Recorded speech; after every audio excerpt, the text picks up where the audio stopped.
इस वीडियो में हम लोग सीखेंगे कि रेकरिंग दशमलव जो होते हैं उनको भिन्न के रूप में कैसे बदला जाए। सबसे पहले समझते हैं कि रेकरिंग दशमलव होता क्या है। देखिए यहाँ पे एक उदाहरण लिखा गया है, जैसे 3 में 10 से भाग लगाए, तो इसमें देखिएगा कि दशमलव के बाद 3 3 जो है वो बार बार रिपीट होते रहेगा, पूरा पूरा कटेगा नहीं। इसी को जो है हम लोग लिख सकते हैं 3 दशमलव, और चूंकि यह एक संख्या 3 बार बार रिपीट हो रहा है, तो 3 के माथे पर जो है एक लकीर खींच दिया जाता है। इसी को हम लोग कहते हैं रेकरिंग दशमलव। मतलब क्या है कि जो भाग लगाया गया है वो पूरा पूरा ना कटे, दशमलव के बाद बार बार एक संख्या या संख्याओं के समूह रिपीट होते रहे। अब समझते हैं कि इस तरह के रेकरिंग दशमलव वाले सवाल को कैसे हल किया जाता है।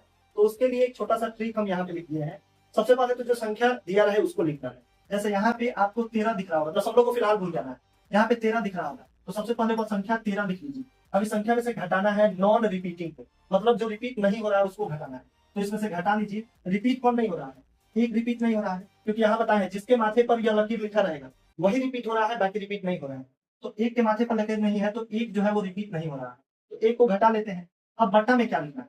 बट्टा में लिखने के लिए हमेशा दशमलव के बाद पर ध्यान दीजिएगा कि दशमलव के बाद जितना रिपीट होगा उसके बदले 9 लिखना है, जितना नॉन रिपीटिंग होगा मतलब रिपीट नहीं होगा उसके बदले 0 लिखना है। तो दशमलव के बाद देखिएगा एक ही अंक है 3, और 3 के ऊपर रेकरिंग लगा है, मतलब बार बार रिपीट हो रहा है, तो बस एक ही बार 9 लिख देंगे, क्योंकि एक ही अंक के ऊपर रेकरिंग।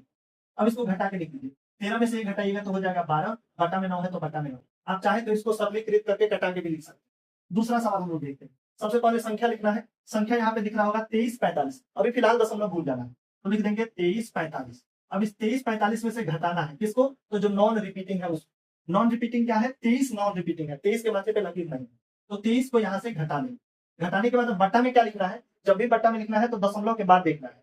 दशमलव के बाद जितना रिपीट होगा उतना बार 9। तो आप देखिए दो संख्या है, 4 और 5 के माथे पे लकीर है, मैंने 4 और 5 रिपीट हो रहा है, तो 2 अंक रिपीट हो रहा है, तो 2 बार 9 लिख लीजिए। और जितना नॉन रिपीटिंग होता है उसके बदले हम लोग 0 लिखते, तो यहाँ पे एक संख्या भी नॉन रिपीटिंग नहीं है, इसीलिए 0 नहीं लिखेंगे। अब घटा के लिखिए कितना होगा। 5 में से 3 जाएगा तो आप जानते हैं 2 बचेगा, सर 4 में से 2 जाएगा तब भी 2 ही बचेगा, और बचा 23, तो 23 के बदले लिख दीजिए 23 बटा में 99।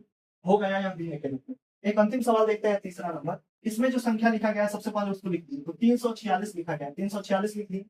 अब देखना है कि जो रिपीट नहीं हो रहा है उसको घटा लेना है। तो आप देखिए 34 रिपीट नहीं हो रहा है, तो घटा लेंगे किस?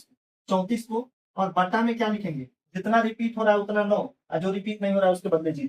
देखेंगे दशमलव के बाद, दशमलव के बाद एक जो है 6 वो रिपीट हो रहा है, एक बार लिख देंगे 9। और 4 जो है वो रिपीट नहीं हो रहा है, तो 4 के बदले लिख देंगे एक अंक 0। अब घटा के लिखिए, 6 में से 4 गया आपके पास बचा 2, 4 में से 3 गया बचा 1, और 3 के बदले 3, 312 बटा में 90 है तो बटा में 90। ये दोनों सवाल जो है आप खुद से बना के एक बार चेक कीजिए।